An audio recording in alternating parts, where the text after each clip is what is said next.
വരുന്ന അവസ്ഥകള് ഈശോയുടെ നാമത്തിൽ മാറിപ്പോകട്ടെ.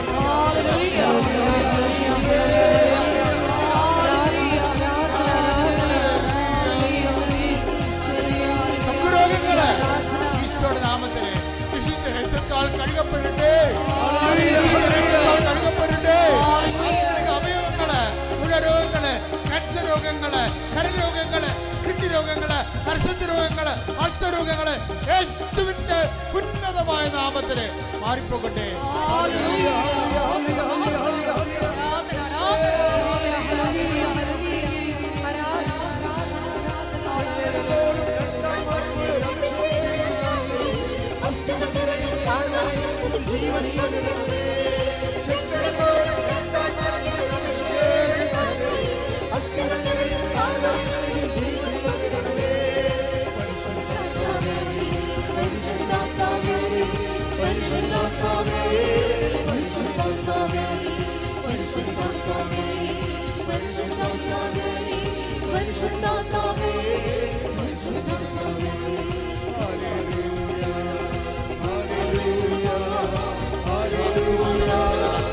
മക്കളില്ലാത്ത അവസ്ഥകള്, വൈവാഹിക തടസ്സങ്ങള്, മക്കളില്ലാത്ത അവസ്ഥകള്, വഴി മുട്ടിപ്പോയവര്, വരുമാനം മുട്ടിപ്പോയവര് യേശുവിന്റെ നാമത്തില് വാതിൽ തുറക്കട്ടെ. യേശുവിന്റെ നാമത്തില് വാതിൽ തുറക്കട്ടെ. വേദനകള്, ദുരിതങ്ങള്, ദുരിത അവസ്ഥകള് യേശുവിന്റെ നാമത്തിൽ മാറ്റി.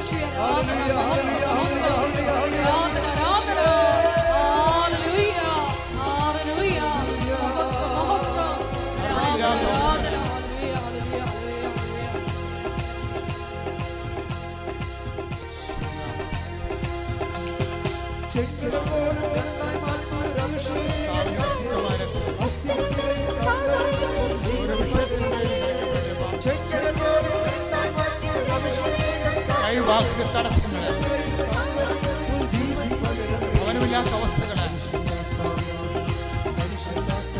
കുടുംബത്തിൽ സമാധാനമില്ലാത്ത അവസ്ഥകള്, കേസിൽ അകപ്പെട്ടു പോയിരിക്കുന്നവര്, ജയിലിൽ കിടക്കുന്നവര്, മേലകത്തേക്ക് വഴിയില്ലാതെ നിയമപരമായ തടസ്സങ്ങളുള്ളവര് യേശുവിന്റെ നാമത്തില് മാറിപ്പോകട്ടെ.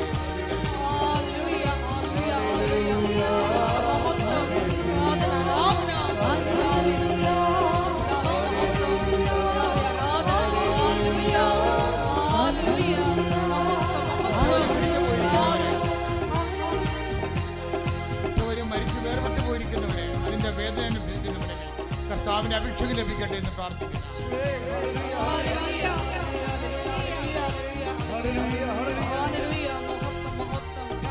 സ്ഥിരതയില്ലാത്തവര്, വരുമാനത്തിന്റെ അടിസ്ഥാന മാർഗങ്ങൾ നഷ്ടപ്പെട്ടു പോയവർ, വഴി അടഞ്ഞു പോയവരെ കർത്താവിന്റെ നാമം തുറക്കപ്പെട്ടെ എന്ന് കൽപ്പിക്കുന്നു.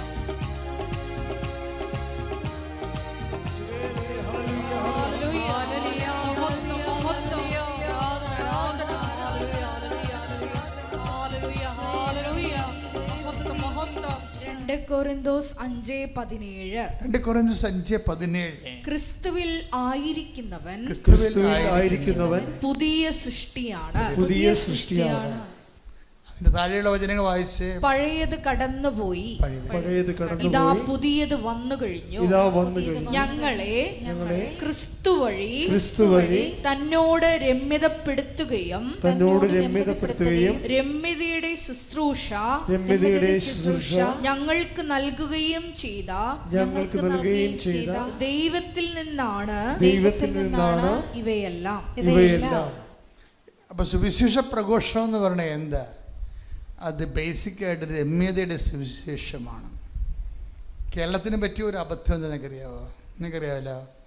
നമ്മൾ പരിശോധിച്ചു കഴിഞ്ഞാൽ പോർട്ടുഗീസുകാർ ഇവിടെ കാല് കുത്തുന്നവരെ ഇവിടെ ക്രിസ്ത്യാനികളില്ലായിരുന്നു. അപ്പോൾ നിങ്ങൾ ഓർക്കുന്നത് എന്താണ് അച്ഛൻ ഇങ്ങനെയൊക്കെ പറയണമെന്ന്? നിങ്ങൾ ചരിത്രം നല്ലതായിട്ട് പരിശോധിച്ചാൽ മതി. പോർട്ടുഗീസുകാർ ഇവിടെ കാല് കുത്തുന്നത് വരെ ഇവിടെ ക്രിസ്ത്യൻസ് ഇല്ലായിരുന്നു. ഇവിടെ സ്വർണത്തിൻ്റെ കുരിശൊക്കെ വെച്ചിട്ട് ഈ നമ്പൂതിരിമാരെ പോലെ കുടുംബമൊക്കെ കെട്ടി കുറേ ആൾക്കാർ നസ്രാണി വേഷം കെട്ടി നടക്കുമായിരുന്നു. അത് നസ്രാണി വേഷമാണ്. They are not Christians. അത് കാരണം ഒരു മനുഷ്യനെ ഇവർ ക്രിസ്ത്യനാക്കിയിട്ടില്ല.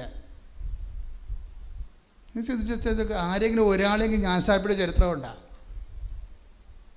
ഈ പോർട്ടുഗീസുകാരിവിടെ വരുന്നവർ ആരെങ്കിലും ഒരാൾ ഞാൻ സ്ഥാനപ്പെട്ട ചരിത്രമുണ്ടോ? പ്രേക്ഷിത വേലയുടെ ചരിത്രമുണ്ടോ? ഇല്ല. എന്താ കാര്യം? താഴെയുള്ളവരെ അവർണരെന്ന് വിളിക്കുന്നവരെ ഇവിടെ നസ്രാണി ഇവിടെ വന്നപ്പോൾ തന്നെ എന്ത് ചെയ്ത് അവർ നമ്പൂതിരിയുടെ റാങ്കിലേക്ക് വന്ന്. കാര്യം അത് ബിസിനസ്സുകാരായിരുന്നു എല്ലാവരും തന്നെ ബിസിനസ്സുകാരായിരുന്നു, എക്സ്പോർട്ടേഴ്സ് ആയിരുന്നു എല്ലാവരും. ഇപ്പോൾ രാജാക്കന്മാർക്ക് നല്ല പണം കിട്ടി. അവർക്ക് ഒത്തിരിയേറെ ഈ നമ്മുടെ തരിശാപ്പള്ളി ശാസനങ്ങൾ പോലെ ഒത്തിരി ആനുകൂല്യങ്ങൾ നൽകി. പകൽ വിളക്കുകൾ, പടിപ്പുരകൾ, പാവാട എന്നൊക്കെ പറഞ്ഞാൽ എന്താ, ഈ ആൾക്കാർ നടന്നു പോകുമ്പോൾ പരവതാനി വിരിച്ചു കൊടുക്കും. അതിനാണ് പാവാട എന്ന് പറയുന്നത്. നസ്രാണി പ്രഭുക്കന്മാർ പണ്ട് നടന്നു പോകുമ്പോൾ പരവതാനി വിരിച്ചു കൊടുക്കും. അതിന് പാവാട. അത് നമ്മൾ കൊടുക്കുന്ന പാവാട അല്ല, പകൽ വിളക്കെന്ന് പറയും. വാസ്കോഡിഗാമ കോഴിക്കോട് വന്ന് ഇറങ്ങുമ്പോൾ സാമൂതിരി വരുമ്പോൾ സാമര് മുമ്പിൽ ഒരാൾ വിളക്ക് പിടിച്ചിട്ട് വരും. ഉച്ച 12 മണിക്ക് വിളക്ക് പിടിച്ചിട്ട് വരും. എന്താ? പകൽ വിളക്ക്. അയാളുടെ ഔന്നത്യത്തെ കാണിക്കുന്നതാണ്. അപ്പോൾ അതൊരു ആഢ്യതയുടെ പ്രതിരൂപങ്ങളായിരുന്നു. അപ്പോൾ ഈ ആഢ്യതയിൽ അഭിരമിച്ചുകൊണ്ട് കർത്താവിനെ മറന്നുപോയൊരു സമൂഹമാണ് നമ്മുടേത്. എന്താ കാര്യം? കർത്താവിന് കൈമാറിയാൽ അവർണരെ കൂടെ ഇവർക്ക് സഹകരിക്കേണ്ടി വരും. അതുകൊണ്ട് സഹകരിക്കാതിരിക്കാൻ വേണ്ടി തന്നെയാണ് അവർണരെ മാറ്റി നിർത്തിക്കൊണ്ട് ഒരു സുവിശേഷ വിലക്കുമില്ല. തങ്ങളുടെ ജാതി വിട്ടിട്ട് ഒരു കളിയില്ല. അപ്പോൾ ദൈവത്തെക്കാൾ പ്രാധാന്യം ജാതിക്ക് കിട്ടിയ കാലം. അതെന്തുകൊണ്ട് അങ്ങനെ കിട്ടിയെന്ന് ചോദിച്ചു കഴിഞ്ഞാൽ അതിൻ്റെ പ്രധാനപ്പെട്ട കാരണം എന്താ? ഒറ്റ കാരണമേ ഉള്ളതിന്. അതിൻ്റെ കാരണം സുവിശേഷം സ്വീകരിക്കാതെ വിശ്വാസം സ്വീകരിച്ചു. അതാണ് വിഷയം. സുവിശേഷം കേരള സഭയ്ക്ക് പറ്റിയ അടിസ്ഥാന രോഗം എന്ന് പറഞ്ഞാൽ എന്താ? സുവിശേഷം സ്വീകരിക്കാതെ വിശ്വാസം സ്വീകരിച്ച്. ഇത് പോർട്ടുഗീസുകാർ വന്നതിന് ശേഷവും ഇത് സംഭവിച്ചിട്ടുണ്ട്. ഡോക്ട്രിന ക്രിസ്തം പോലെയുള്ള ചില പുസ്തകങ്ങൾ ഫ്രാൻസിസ് ഇവരൊക്കെ എഴുതുമ്പോഴും അവരെ കൂദാശകളെ പഠിപ്പിക്കും, അതുപോലെ കാറ്റക്കിസം പഠിപ്പിക്കും, പക്ഷേ സുവിശേഷം പഠിപ്പിക്കത്തില്ല. അതാണ് ഒരു ഗോസ്പലൈസ്ഡ് കമ്മ്യൂണിറ്റിയും ഒരു ഫെയ്ത്ത് കമ്മ്യൂണിറ്റിയും തമ്മിലുള്ള വ്യത്യാസം. അതാണ് ഫെയ്ത്ത് കമ്മ്യൂണിറ്റി അതിൻ്റെ സവർണ മേധാവിത്വത്തിൽ നിലനിൽക്കുകയും അവർണനായ യേശുവിനെ പുറത്തേക്ക് തള്ളുകയും ചെയ്യും. ഇത് സുവിശേഷ വിരുദ്ധമായ ഒരു സാക്ഷ്യമാണ്. അതാണ് ഇവിടെ എഴുതിയിരിക്കുന്നത്. അവൻ്റെ ശരീരം കൊണ്ട് ഈ മതിലുകൾ പൊളിച്ചതാണ്. പക്ഷെ നമ്മൾ അവൻ്റെ പേരിൽ തന്നെ സാത്താൻ ഈ ജാതി മതിലുകൾ പണിയപ്പെടുകയും മനുഷ്യൻ്റെ രക്ഷ നിഷേധിക്കുകയും ചെയ്തിട്ടൊരു കാലമുണ്ടായി. അതുകൊണ്ട് ഇതിനെ എപ്പോഴും ഓർത്തേക്കണം. ക്രിസ്തുവിനെയാണ് നിങ്ങൾ സ്വീകരിക്കണമെങ്കിൽ നിങ്ങൾ ക്രിസ്തുവിനോട് യോജിച്ച എല്ലാം സ്വീകരിക്കുക. ശ്രുതികട ഹല്ലേലൂയ, ഹല്ലേലൂയ, ഹല്ലേലൂയ, ഹല്ലേലൂയ, ഹല്ലേലൂയ, ഹല്ലേലൂയ, ആരാധന, ഹല്ലേലൂയ, ഹല്ലേലൂയ, ഹല്ലേലൂയ, ഹല്ലേലൂയ, ഹല്ലേലൂയ, ഹല്ലേലൂയ, ശ്രുതികട ഹല്ലേലൂയ. യേശുവേ നന്ദി, യേശുവേ നീ ചെയ്ത നന്മകൾ കോരായിരം നന്ദി. നന്ദി യേശുവേ, നന്ദി യേശുവേ നീ ചെയ്ത നന്മകൾ കോരായിരം നന്ദി. ശക്തിയാലല്ല, കൈയുടെ ബലത്താലല്ല, നിന്ദയല്ലയോ എന്നെ നടത്തിയത്. ശക്തിയാലല്ല, കൈയുടെ ബലത്താലല്ല, നിന്ദയല്ലയോ എന്നെ നടത്തിയത്. I feel so grateful and I feel so blessed to stand here today. So I'm Sona, I'm a doctor by profession. So I came to know about Kribasanam and I want to convey my heartfelt thanks to Kribasana Madhava because I came to know Kribasanam through my grandma's best friend, Rajamayanti. She used to talk a lot about Kribasanam, the miracles happening here. So I was a kid since my childhood. I had this special connection with Mother Mary. So we had this special bond. Whenever I pray to her, things happen. We always have this special bond to cherish. So I wanted to visit Kribasanam. So during my internship, we came on a girls' trip to Alapi, So I had no idea where Kribasanam is, and I don't know anything about the location. I was in deep sleep, but it really felt like someone was waking me up. And when I looked outside, I just saw Kribasanam Church. So I wanted to stop and I wanted to come here. But then it was too late that time and the church was not open. So I was like, fine. The driver uncle told me, if you really want to visit Kribasanam, come early in the morning so that you'll have enough time for prayer and be a part of it. So I was like, yes, definitely I'm going to visit Kribasanam. So I always had this desire to come to Kribasanam. I was also planning to move abroad for my post-graduation. So I've already booked in for my PLAB 1 exam. So the exam has 2 parts, PLAB 1 and 2. And that exam, I had to give it in a month, soon after my graduation. So I didn't have enough time to prepare. So I just trusted God and I prayed to Kribasana Madhava. I said, if I pass this exam, I'm definitely gonna come there and I'll give my thanksgiving. So it's like, and I gave my exam. I met Rajama auntie again. She gave me a small locket with Kribasana Madhava on it. So I carried the locket to the exam hall. I gave my exam and I passed. Like usually the exam requires at least 3 months of preparation, but then with 1 month of preparation, again by merit, not by merit, by grace, I was able to clear the exam. As promised, I came to Kribasanam on September 2023. So I came here, I undertook covenant prayer. So I had 6 wishes. And the next wish was to clear my step 2, PLAB 2 exam, so that I'll be able to practice in UK.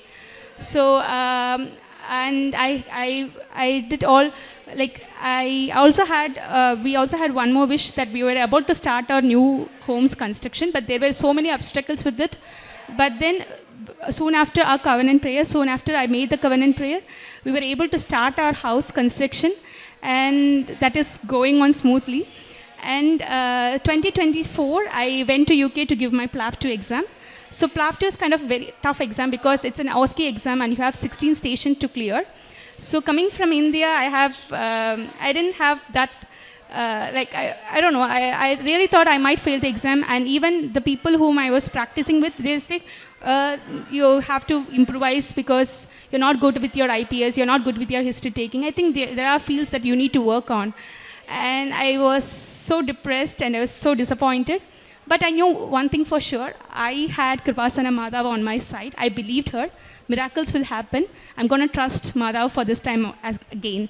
So I had the locket every day when I prepared for the exam. I used to add salt to the water when I drink.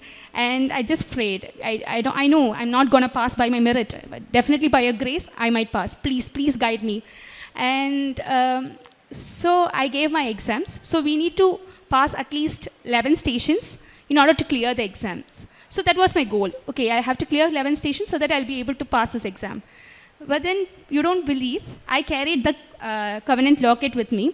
Usually they do a preliminary screening and they ask you to remove all the ornaments. But then no one asked me about the locket. I had it in my pocket and I went into my exam. And I went through the 16 stations. When the result came, I got 16 out of 16. So I didn't believe, like my goal was to just clear 11 stations, but then I cleared 16 out of 16 stations. Again, not by merit, but by only Kribasana Madhava's grace. I was so happy. I got my registration. So I said, okay, I am in my blessed phase right now. So everything is happening according to my plan. So everything is going great. But then there was some twist. So I was hoping to secure an NHS job as quick as possible.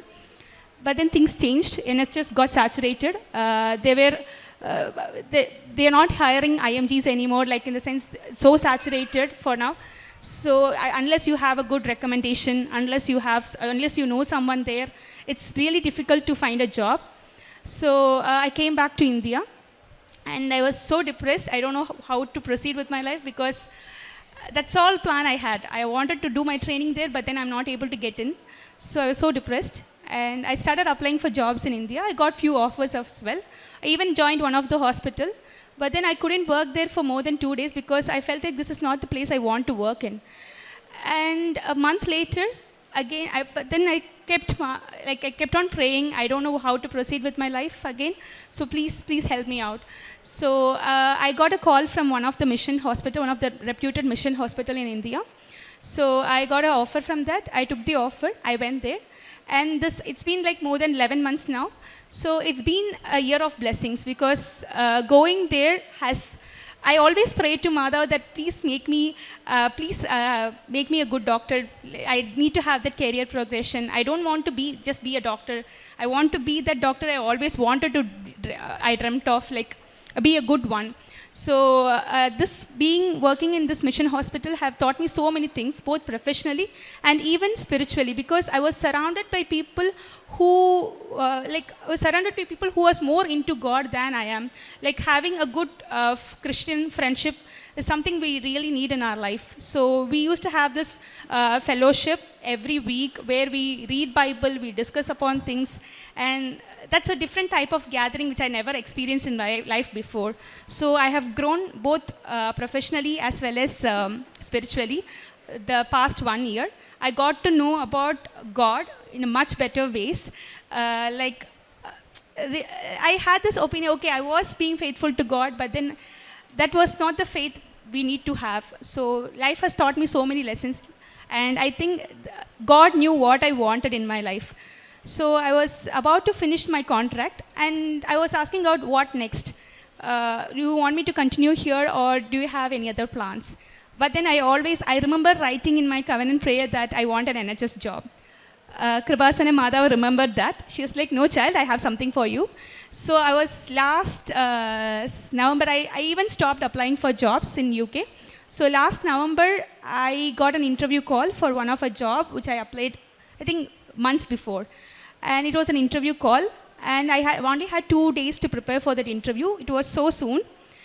Again, I don't want to set my hopes high because I don't want to get disappointed. But then, I always had this Kribasana Madhav's convent locket with me. Every day when I go to work, I used to have it in my pocket.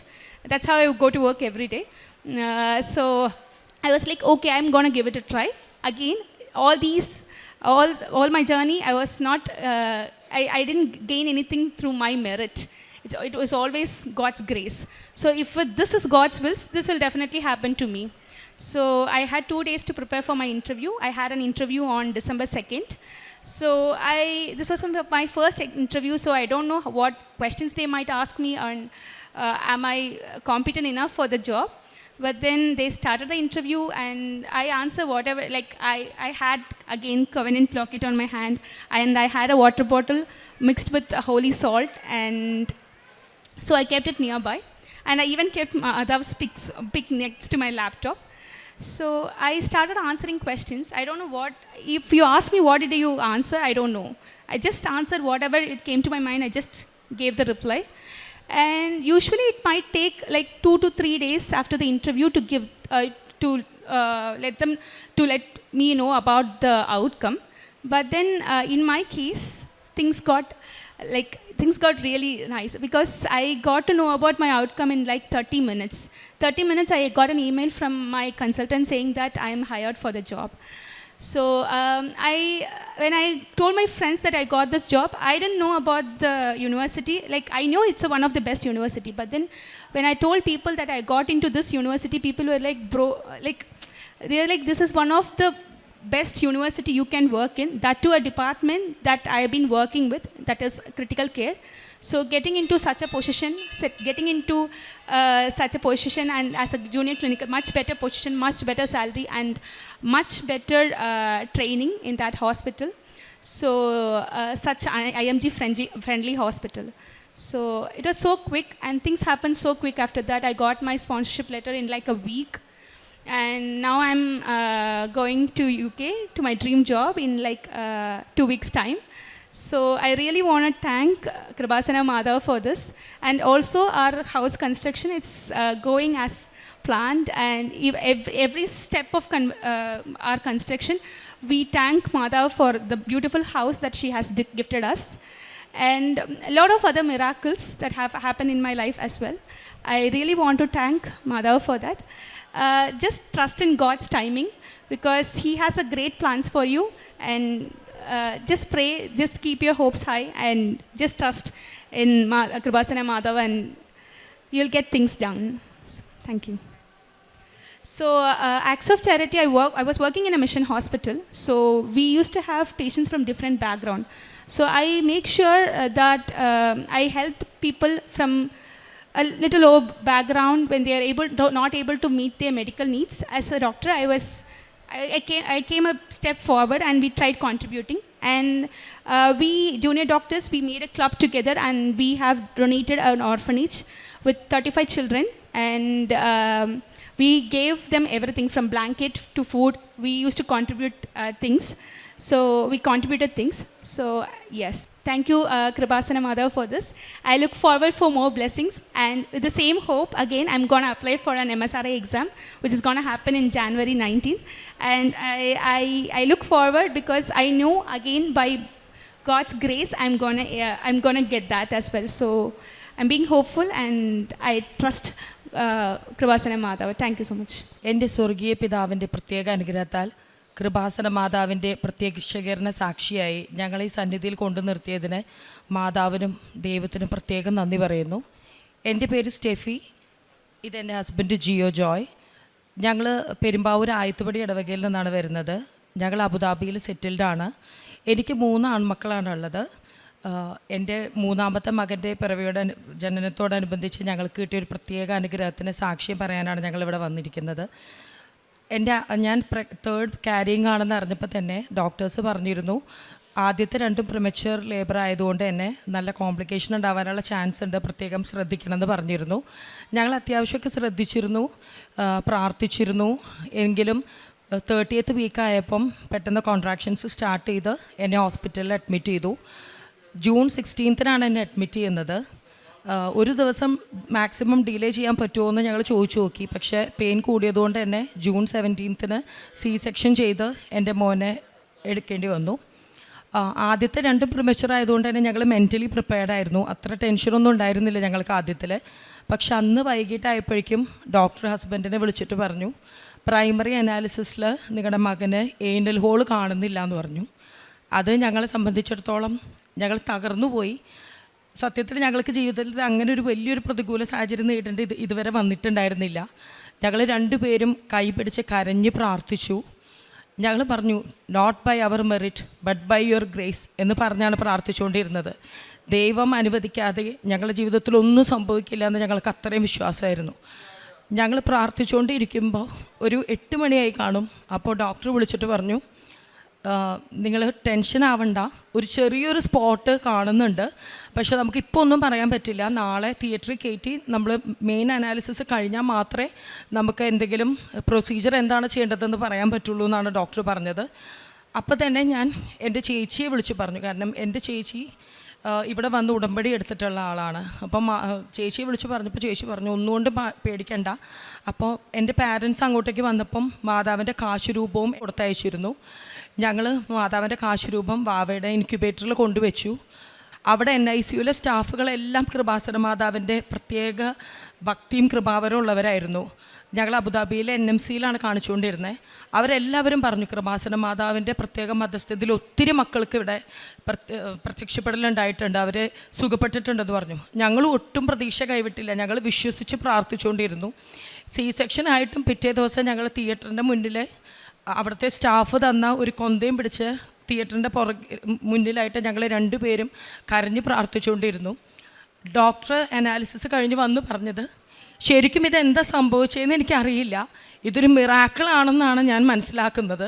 കാരണം തലേദിവസം anal ഹോളില്ലാതിരുന്ന എൻ്റെ മകന് പിറ്റേന്ന് നോക്കിയപ്പം anal ഹോളിലേക്ക് അടുത്ത് നിൽക്കുന്നതായിട്ടാണ് കാണപ്പെട്ടത്. Doctor പറഞ്ഞു, വെറുതെ ഒന്ന് കണക്ട് ചെയ്ത് ഡയലേറ്റ് ചെയ്യേണ്ട ആവശ്യമുള്ളൂ, അല്ലെങ്കിൽ കൊളോസ്റ്റമി എന്ന് പറഞ്ഞൊരു പ്രൊസീജിയറാണ് പറഞ്ഞിരുന്നത്. ഞങ്ങൾ തലേന്ന് പ്രാർത്ഥിച്ചതും അതിനായിരുന്നു, ദൈവമേ ഒരു കാരണവശാലും കൊളോസ്റ്റമി പ്രൊസീജിയർ ചെയ്യേണ്ട വരില്ല എൻ്റെ മകനെന്ന് കരഞ്ഞ് പ്രാർത്ഥിച്ചുകൊണ്ടിരുന്നത്. പക്ഷെ ഒരു പ്രൊസീജിയർ പോലും കൂടാതെ ജസ്റ്റ് ആ ഏനൽ കനാൽ മാത്രം അതിലോട്ട് കണക്ട് ചെയ്ത് ഞങ്ങളുടെ മകനെ സുഖപ്പെടുത്തി. പ്രൊസീജിയർ റൂമിൽ നിന്ന് പുറത്ത് വന്ന ഡോക്ടർ പറഞ്ഞത് 99% അല്ല 100% നിങ്ങളുടെ മകൻ പെർഫെക്റ്റ് ആണെന്ന് പറഞ്ഞത്. ഇതിനും വലിയൊരു സാക്ഷ്യം ഞങ്ങൾക്കിനി പറയാനില്ല. അത്ര വലിയ അത്ഭുതമാണ് കൃപാസന മാതാവ് ഞങ്ങൾക്ക് വേണ്ടി ചെയ്തു തന്നത്. ഞങ്ങൾ സഞ്ചാരി മാതാവ് നീ എവിടെയായിരുന്നാലും ഞങ്ങളുടെ മകനെ സുഖപ്പെടുത്തണേ എന്ന് പറഞ്ഞ് എന്തും ഞങ്ങൾ അവരുടെ ഇൻക്യുബേറ്ററിൽ ചെന്ന് പ്രാർത്ഥിച്ചുകൊണ്ടിരുന്നു. സത്യം പറഞ്ഞ വാക്കുകൾ പറയാനില്ല, അത്രയും വലിയ അനുഗ്രഹമാണ് ഞങ്ങൾക്ക് തന്നിരിക്കുന്നത്. ഇതിന് മുന്നൊക്കെ പലതവണ പല സാക്ഷികൾ കേട്ടിട്ടുണ്ടെങ്കിലും എൻ്റെ ജീവിതത്തിൽ ഇങ്ങനെ ഒരു അനുഭവം വന്നപ്പോൾ ഇവിടെ വന്ന് സാക്ഷ്യം പറയാതെ ഞാൻ ആരോടും ഇത് പറയില്ല എന്ന്. സത്യത്തിൽ എൻ്റെ ഫാമിലിയിൽ ആർക്കും ഇതറിയില്ല. ഞാനിവിടെ ദൈവത്തിൻ്റെ മുന്നിൽ വന്ന് സാക്ഷ്യം പറയാതെ ഞാനിതൊരാളോടും വെളിപ്പെടുത്തില്ല എന്ന് പറഞ്ഞിരുന്നത്. ഇതുവഴിയായിട്ട് എന്നെ ലോകം ഞങ്ങളുടെ ജീവിതത്തിൽ അനുഭവിച്ച അനുഗ്രഹം ലോകം അറിഞ്ഞാൽ മതി. ദൈവത്തിനും കൃപാസന മാതാവിനും പ്രത്യേകം നന്ദി പറയുന്നു. ഞങ്ങൾ പ്രേക്ഷിത പ്രവർത്തനത്തിന് ഞങ്ങൾ NICUലായതുകൊണ്ട് തന്നെ ഞങ്ങൾക്ക് ഓൺലൈൻ ഉടമ്പടിയാണ് ഞങ്ങൾ എടുത്തത്. സോഷ്യൽ മീഡിയയിൽ ഞങ്ങൾ ഷെയർ ചെയ്യുകയാണ് ചെയ്തുകൊണ്ടിരുന്നത്. പിന്നെ കഴിയാവുന്ന രീതിയിലെല്ലാം സാമ്പത്തികമായിട്ടും സഹായങ്ങൾ ചെയ്യുകയും കുർബാന കാണുകയാണ് ചെയ്തുകൊണ്ടിരുന്നത്. ഇനിയും മാതാവിൻ്റെ ഉടമ്പടിയിൽ നിലനിന്നുകൊണ്ട് ഒത്തിരി അധികം അനുഗ്രഹങ്ങൾ ഇവിടെ പ്രാർത്ഥിക്കുന്ന എല്ലാവർക്കും ലഭിക്കട്ടെ എന്ന് ഞാൻ പ്രാർത്ഥിക്കുന്നു. യേശു നന്ദി, യേശു. ആത്മീയമായിട്ട് ഞങ്ങൾ എന്നും വിശുദ്ധ കുർബാനയും കുടുംബ പ്രാർത്ഥനയും എന്നും കണ്ട് സമർപ്പിക്കുകയാണ് ചെയ്യുന്നത്.